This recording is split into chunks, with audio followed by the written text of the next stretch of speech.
नमस्कार दोस्तों, TGT PGT art forum पे आप सभी का स्वागत है। आज हम एक ऐसे टॉपिक पे चर्चा करने के लिए उपस्थित हुए हैं जो TGT art point of view से बहुत ही इम्पोर्टेंट है। जी हाँ, हम शांति निकेतन के कलाकार और आधुनिक कलाकार की श्रेणी में गिने जाने वाले विनोद बिहारी मुखर्जी जी की जीवनी आपके समक्ष लेकर उपस्थित हुए हैं। आप लोगों को इससे बहुत कुछ सीखने को मिलेगा, इनके बारे में जानकारी हासिल करने का अवसर मिलेगा कि ये इनका जन्म कहाँ हुआ था, इनकी प्रारंभिक शिक्षा क्या थी और कला शिक्षा जगत में इन्होंने क्या क्या अपना योगदान दिया था। तो चलिए स्टार्ट करते हैं। जैसा कि हम देख पा रहे हैं कि विनोद बिहारी मुखर्जी जी का जन्म 1904 ईस्वी में कोलकाता में एक जगह है बेहाला नगर, वहाँ पे हुआ था। कहाँ पे? बेहाला नगर में हुआ था 1904 में। चलिए बात कर लेते हैं इनकी प्रारंभिक शिक्षा के विषय में। तो बाल्यकाल में इनकी औपचारिक शिक्षा नहीं हो पाई थी और ये नेत्र रोग से भी पीड़ित रहे थे। तो ये कुछ उन चुनिंदा श्रेणियों में शामिल थे, जैसे कुछ लोगों को कुछ परिस्थितियाँ बस या किसी बीमारी के बस वशीभूत होकर उनको प्रारंभिक शिक्षा से वंचित रहना पड़ता है। तो ये उसी श्रेणी में थे, नेत्र रोग से पीड़ित थे और इनको प्रारंभिक शिक्षा इनको नहीं मिल पाई थी। चलिए बात कर लेते हैं इनके कला शिक्षा के बारे में। तो इन्होंने कला शिक्षा अपनी जो है वो शांति निकेतन में रह के हासिल की थी। शांति निकेतन में कला शिक्षा इन्होंने हासिल की थी और इनके जो गुरु थे वो अवनींद्रनाथ टैगोर, अवनी बाबू, गगनेंद्रनाथ टैगोर और नंदलाल बसु जी थे। ठीक है, और ये इनके चित्रण शैली से भी प्रभावित हुए थे। जाहिर सी बात है, गुरु थे तो उनकी चित्रण शैली से तो प्रभावित होंगे ही। चलिए नेक्स्ट बात कर लेते हैं, ये और किस कलाकार से प्रभावित थे। तो ये जापानी चित्रकार थे शो सात्सु। ये उन दिनों आए हुए थे जब ये वहाँ पे पढ़ रहे थे, तो वहाँ पे टैगोर जी भी थे। तो टैगोर जी के साथ इनका दोस्ताना था। तो मतलब ये जो जापानी चित्रकार थे सोसात्सु, इनकी कला को भी देख के वो विनोद बिहारी जी बहुत प्रभावित हुए, इनका भी असर पड़ा। और ये फारसी कला से भी प्रभावित थे, जो ईरान की साइड की कलाएं थी उससे भी ये प्रभावित हुए उस समय के भी। देखिए चित्रकार जो हैं वो एक दूसरे जगह पे आते जाते रहते थे। ज्ञान जो है एक जगह से दूसरी जगह फैलता रहता है, ये एक सर्कुलेटिंग चेन होता है। जैसे गुरु शिष्य को ट्रांसफ़र करता है, शिष्य अपने आगे चल के वो कुछ बनता है, गुरु बनता है, तो उसमें से वो भी अपने शिष्यों को ट्रांसफ़र करता है। तो ऐसे एक सर्कुलेटिंग चेन होती है, तो ज्ञान सर्कुलेटिंग चेन होता है, तो ये पूरी दुनिया में ऐसे ही फैलता रहता है। तो फारस की कला भी यहाँ पे आई और उससे ये प्रभावित हुए। ये मिस्र और निग्रो की कला से भी प्रभावित थे।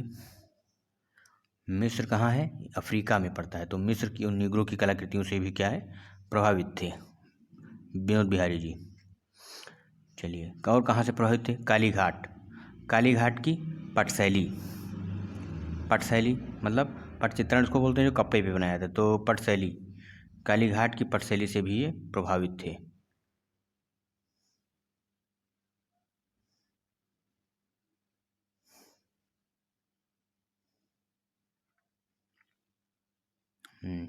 कालीघाट की पटशैली से भी ये प्रभावित थे।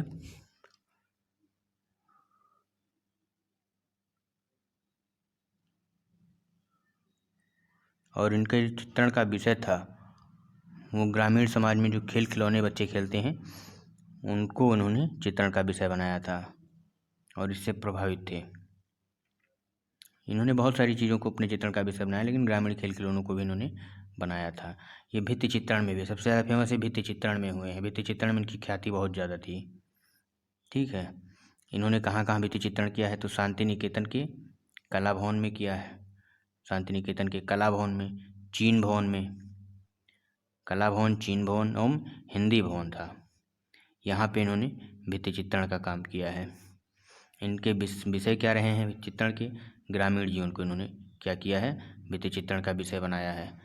ग्रामीण जीवन को, मध्यकालीन संत को बनाया है और संत कवियों को बनाया है। इनके गुरु इन्होंने लेख भी लिखा है। क्या लेख लिखा है? इन्होंने अपने गुरु नंदलाल बोस जी पे लेख लिखा है और शांति निकेतन के जो अन्य कलाकार थे उनके ऊपर भी इन्होंने क्या किया है? लेख लिखा है। अब देखिए एक घटना इनके साथ घटित होती है। 1957 में इन्होंने अपने आँखों का जो है सर्जरी कराया। कब कराया? 1957 में नेत्रों की शल्य चिकित्सा कराई। लेकिन क्या हुआ, दुर्भाग्यवश वो शल्य चिकित्सा जो है वो क्या हुई, मतलब सफल नहीं हो पाई। शल्य चिकित्सा हुई, लेकिन वो शल्य चिकित्सा जो है सफल नहीं हो पाई, इसलिए क्या हो गए बेचारे, अंधे हो गए। अब तो और बुरा हो गया, अभी अंधे भी हो गए। लेकिन खैर, भगवान जिसके साथ है वो तो अपना कर्म अच्छे से करता ही है और जीवन भी अच्छे से जीता है। इनके ऊपर कला फिल्म निर्माता सत्यजीत रे ने क्या किया है, एक डॉक्यूमेंट्री बनाई थी, वृत्त चित्र बनाया था, और उसका शीर्षक जो दिया था वो था, क्या था शीर्षक, इनर आई शीर्षक था उसका, इनर आई उसका शीर्षक था। ठीक है, तो इन्होंने ऐतिहासिक चित्रों को तरजीह दी है, प्रेमपूर्ण चित्रों को तरजीह दी है, और जो ग्रामीण जीवन का जो दिन प्रतिदिन की जो दिनचर्या होती थी लोगों की, उसको इन्होंने अपने चित्रण का विषय बनाया है, प्राकृतिक वातावरण को चित्रण का विषय बनाया है। ठीक है, तो ऐतिहासिक चीज़ों से रिलेटेड चीज़ें बनाई हैं, प्रेमपूर्ण जीवन को बनाया है, ग्रामीण जीवन के जो दिन प्रतिदिन के चित्रण होते थे, विषय होते थे, उनको इन्होंने अपनी चित्रण पद्धति में शामिल किया है। अब देखिए इन्होंने चुना क्या क्या क्या क्या बनाया है। तो एक मशहूर शख्सियत दिनकर कौशिक जी ने इनके विषय में, इनकी शैली के विषय में लिखा है कि इनकी शैली कलात्मक लिपिक लेखन या अशुद्ध चित्रण पद्धति की भांति है। क्या है, कलात्मक लिपिक लेखन या अशुद्ध चित्रण की पद्धति की भांति है। मतलब ये चित्रों को बनाते नहीं हैं, चित्रों को लिखते हैं, वे अपने चित्रों को लिखते हैं। जैसे कवि अपने शब्दों को क्या करता है, पिरोता है, कवि अपने शब्दों को पिरोता है। ये किसने कहा है, दिनकर कौशिक जी ने कहा है, मुखर्जी जी के बारे में, दिनकर कौशिक जी ने मुखर्जी जी के बारे में कहा है। ठीक है, कि ये अपने चित्रों को लिखते हैं, जैसे कवि अपने शब्दों को पिरोता है। इन्होंने कोलाज पद्धति में कार्य किया, ये एक प्रयोगवादी कलाकार थे, प्रयोग करना इनको अच्छा लगता था, तो इन्होंने किस में काम किया है, कोलाज पद्धति में। कोलाज पद्धति होता है जो कागज़ की कतरन होती है उसको जोड़ के बनाया जाता है, इकट्ठा करके बहुत सारे चित्रों को बनाया जाता है। चलिए, इन्होंने और किस में काम किया है, तो कास्ट्यूम एचिंग में भी काम किया है, कास्ट लकड़ी पे और एचिंग उभारने में काम किया है। ठीक, जयाप्पा स्वामी ने इन्हें क्या कहा है, देखिए एक महान शख्सियत के बारे में, महान शख्सियत ने क्या कहा, भारतीय कला से आधुनिक कला का सेतुबंध कहा है। मतलब जोड़ने वाला, सेतुबंध, सेतु क्या करता है, दो जगहों को जोड़ता है, तो ब्रिज का काम करता है। तो भारतीय कला से आधुनिक कला को इन्होंने, मतलब मॉडर्नाइजेशन की तरफ हम ले गए हैं ये, तो मॉडर्नाइजेशन का काम इन्होंने किया है। तो भारतीय कला से आधुनिक कला का सेतुबंध कहा है जयाप्पा स्वामी जी ने। चलिए बात कर लेते हैं पुरस्कार के विषय में। तो 1974 ईस्वी में इन्हें क्या मिला है, पद्म विभूषण मिला है, भारत का द्वितीय सर्वोच्च नागरिक सम्मान मिला है इनको, पद्म विभूषण 1974 में। विश्व भारती विश्वविद्यालय द्वारा इनको देशिकोत्तरम की उपाधि मिली है। ठीक है, ये किसके द्वारा मिला है, विश्व भारती विश्वविद्यालय द्वारा देशिकोत्तरम की उपाधि, ये कब मिला है, 1977 में मिला है। और इसके बाद रविंद्र पुरस्कार मिला है 1980 में।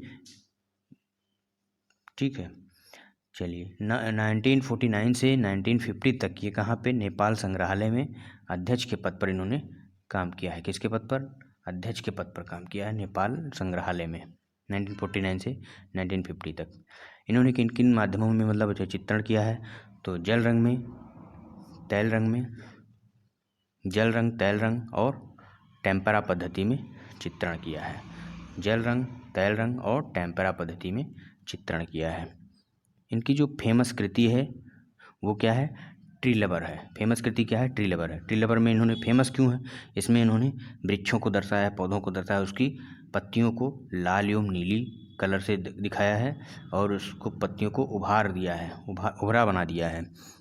ठीक है, तो वो एक 3D फिगर में आ गए हैं।